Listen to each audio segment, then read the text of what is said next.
কে জ্যোতির মা, তোর কি হয়েছে রে? কি হয়েছে? তুই কাঁদোস কে? তুই কাঁদোস কে?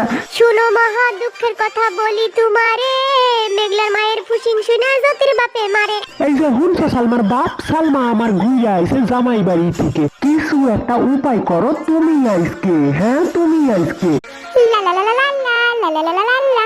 আরশি, তুমি এই গাছের তলায় কি করছো? এই গাছের তলায় ভূত আছে, পালিয়ে এসো। না মা, কিচ্ছু হবে না, দেখো।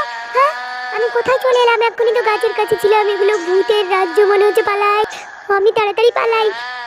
ও মা, আমি তো সেই ওখানেই চলে এসেছি, এবার কি করি?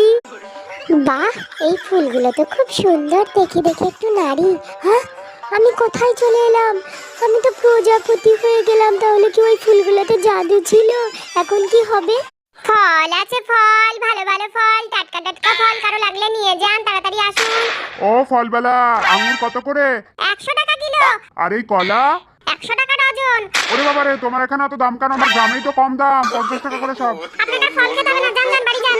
ওই দেখো ফলবেলা, কি দেখো? এই দেখ, আমি নিয়ে পালালাম রে।